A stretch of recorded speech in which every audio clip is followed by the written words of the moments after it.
Happy Thursday, everybody. Welcome to the All About Favor channel. I am your host, Pastor KZ. Thank all of you for watching the channel. At the end of the video today, please hit the thumbs up button, like the video, share the video with other people, and comment on the video. Like it, share it, and comment. If you would like to email me, feel free to do so at walkinfavor61@yahoo.com. Also, check out my website, walkinfavor.org, walkinfavor61.org. Let's get into this on this Tell the Truth / Confession Thursday. All last week, I brought before you choices and confessions. The week before, we talked about soulmates. Let's get right into this email. Dear Pastor KZ, I am a man who is 57 years old. I am divorced, twice divorced. I have 4 children from my first marriage, none from my second marriage. And right now, I'm currently dating a woman who is not my soulmate. I confess that.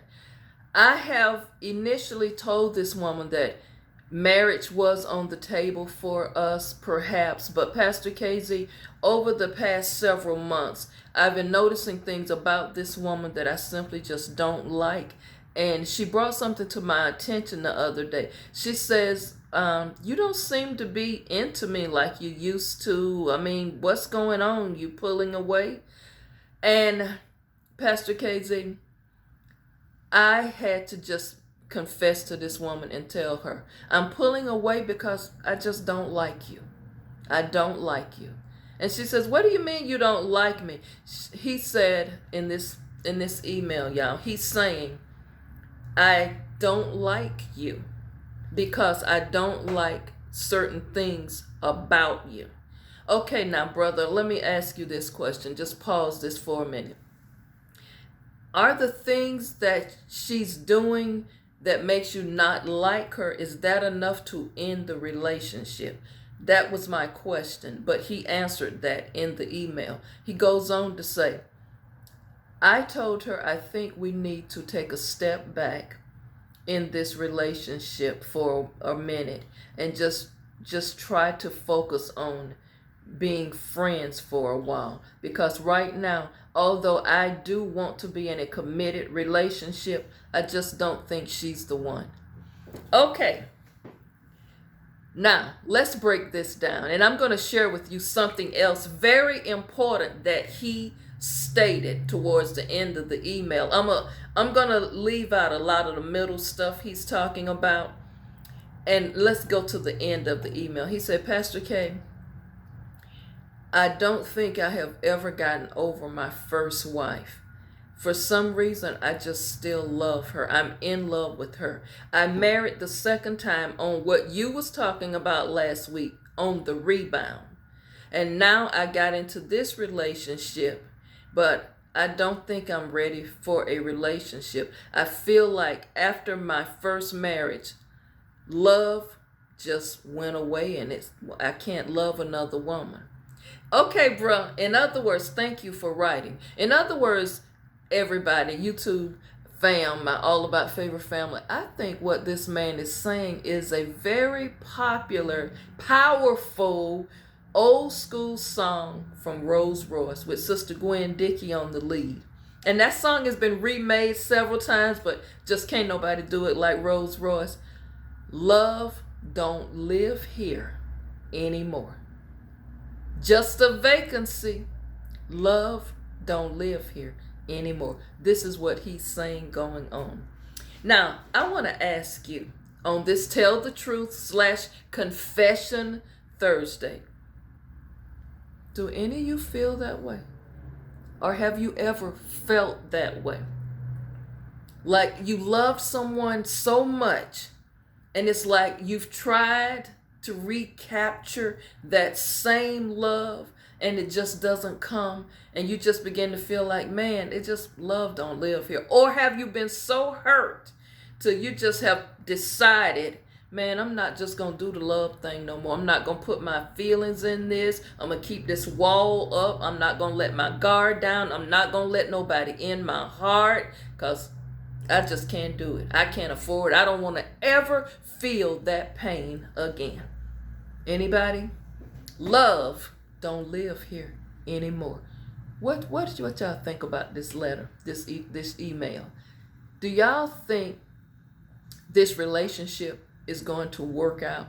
Do you all think it's worth salvaging? Because from what I am picking up from reading this, he doesn't bite his tongue. He says, I don't like her.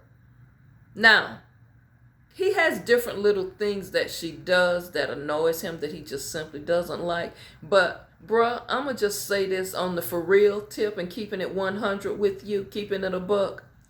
From the other things that you said, these little nuances or little things she does to annoy you, that's so petty and minor. The fact is, the truth is, you really don't like her. You really don't see her that way in partnership. She is not your soulmate. You don't have them romantic feelings for her. That's a big issue.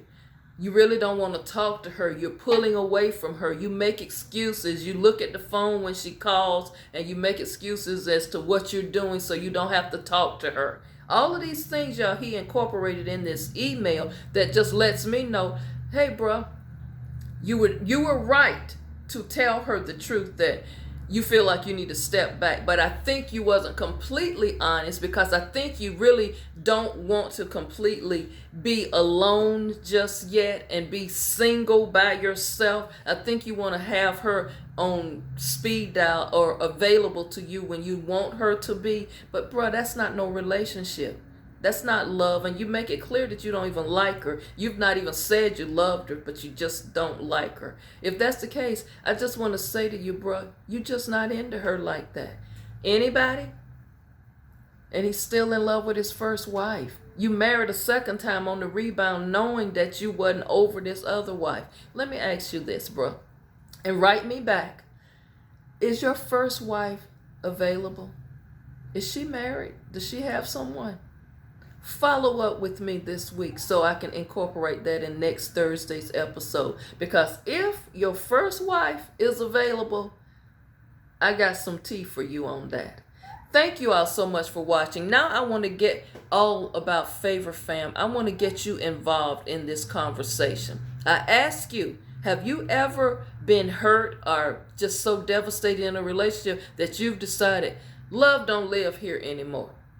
It just don't. Have you ever felt that way? And if so, and how do you overcome that?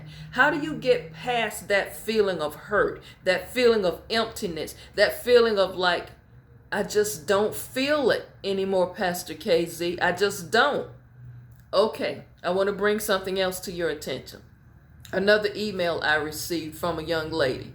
She is married currently, but she makes it clear, I'm just not in love. I love my husband, but I'm just not in love with him.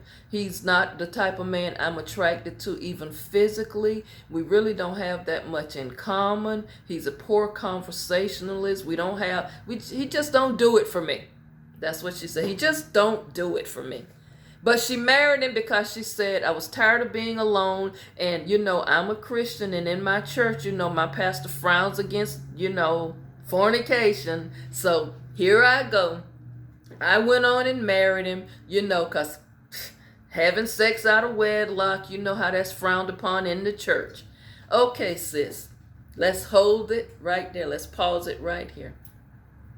Do you know your story is millions of people's story? Do you know how many people just got married for the sake of how things look, or got married because you've been told over and over again, thou shalt not fornicate, don't be doing that, get yourself a husband or get yourself a wife, and then you end up in this marriage and you want out. I've been saying this. The reason I'm harping on this, y'all probably saying, Pastor Casey, why are you harping on this? Because I'm a pastor and I'm counseling so many people who want out and who making these confessions that they're not happy, they're miserable, and they're with a person that just dims their light, a person that just they don't want to be with and they feel stuck with.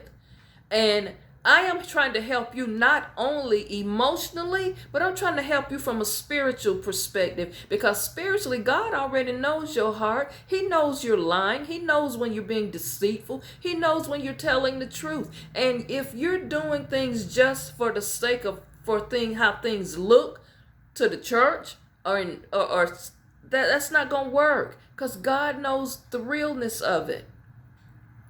What I'm trying to do is help someone, even if I only help a few people in these topics I'm bringing up. I'm bringing this up because it's so much of this going on in the church until people, I don't know, it's like they're so miserable. You ever been sitting in a service and you can look around and your eyes panning the service, and you can see, even though the choir is singing, the praise team is singing, and everybody's getting their shout on and praise on, have you ever just looked in people's eyes? It's like you can see the eyes are the windows to the soul. You can just see pain. You can see unhappiness there. You can see a lack of joy there. And then when service is over, do you ever just look at people as they exit the sanctuary? And just look at people. You look at their body language. You look at just some of them, either they just quickly go to their car and go, or some mingle around. And it's like, what are you searching for? And a lot of it is, some people don't want to go home, because going home means, I'm going home to what? I don't really want to be here. Your home is not your safe haven. Your home is not a place where you're relaxed. Your home is a place where you just feel like, I'm in jail, I'm in prison, I'm in bondage. And then this person yapping at you, not talking, I said the right word, yapping at you, that's how you're going to see it. Like, I ain't trying to hear nothing they saying. Why don't they just get in the car and go somewhere? Or you figure out a way, let me call somebody. Girl, call me in like 15 minutes so I can get out the house. I'm trying to help you get free and get happy and get peace and get that joy back. Get your smile back. Ladies, get your swag back. Men, brothers, get yourself back to you. That high blood pressure, that diabetes, all of these different health issues you're having, some of it is directly related to your personal status, your heart. Yeah, I see they're running a promotion about get your heart healthy. That may mean on a physical standpoint, on the advertisements, but I look at that as your heart got to get healthy emotionally.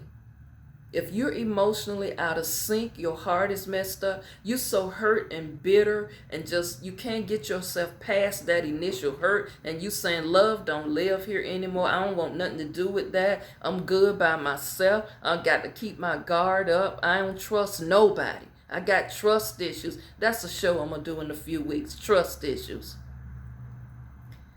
Where's your faith in all of this? Where's your spirituality in all of this? See, sometimes you get lost in all of this love thing and relationship thing until you lose your sight of what your spiritual walk is. I'm not talking about religion. Anybody can be religious. You can quote scripture and all of that, but I'm talking about your spiritual well-being. I'm talking about your relationship with the Most High. That's what I'm talking about. See, all of that the dots gotta connect. You gotta have balance. This woman married to a man, she just right off the rip in the letter says she ain't physically attracted to him. Why did you even get with a man that he does nothing for you? You're not physically attracted. Now what that means to Pastor Casey, y'all write to me in the comments and tell me if I'm off base or I'm wrong on this. If you're not physically attracted to a person, that means they're not pleasing to you visually. Am I right? I mean, is that kind of what you're saying? Just looking at him you're not attracted to him. Why did you marry him? What did he verbally say to you to get you to the altar, or get you to the courthouse, or the justice of the peace, or to the pastor to say those vows? Now, I'm going back to your email because you said he lacked communication skills. So it couldn't have been nothing he sweet talked you and had in your ear, was in your ear, because according to you, he's not physically good looking. You're not attracted to him. And number two, he's a poor conversationalist. So what, girl? And now you complaining, you in this thing, now you want out. Why did you do that? See that all of that time you wasted in that, the dating, the courting. Can I just be free and speak freely to somebody right now? And I'm not talking to my older sisters who've been married for years and years, but also I might be talking to you. Side eye me on that. I'm talking to you younger ladies. First of all, if you single and you dating, no matter what age group you in, first of all, if right off the rip that person is not speaking your language, their communication is zero for you, if they are not good at communicating, if they're not physically appealing to you, why are you going any further with that? I'm going to just speak as a female. If a man, or some of you ladies say if a dude or if a guy walk up to you and he's trying to get your phone number, if you can see the presentation right there and he doesn't know how to even speak to you, yo, what's up, shorty? Let me get them digits. First of all, you won't get a phone number from me because you're not saying anything that appeals to me because your communication skills need improvement, okay? Now, if right off the rip, you're not attracted to him, nothing he's saying, touches you, just don't even waste time and just say, guy, thanks, but, right now I'm not looking for anybody, so, can't give you my phone number. Be honest right up front. Tell the truth up front. Don't waste people's time. If you're not feeling them, you're not feeling them. Early stages of the meet and greet, early stages of the relationship, you getting to know each other stage. That's why you got to take time to get to know each other, because it is in that stage you're going to determine if this going any further. Be okay with saying this not going anywhere. Those of you who looking for a marriage partner, and this person tells you right off the rip, look, I ain't looking for nothing serious. Why are you still wasting your time 2 years later and talking about they cheat on me? They already told you, girl, from the beginning, he ain't looking for no wife. Young man, the woman already told you, I ain't looking to be married. So if you're looking for a wife, bruh, move on. So in the initial stages, that's why you don't jump to meeting somebody and tomorrow night they moving in your house. And then a year down the line, you can't stand each other saying he changed. That this person changed when you didn't know nothing but his name? Y'all, come on. Think about this thing. Think this thing through. And don't be on here talking about love don't live here anymore because you still in love with somebody from back then. Think about it. We'll talk about this again tomorrow. Have a great day.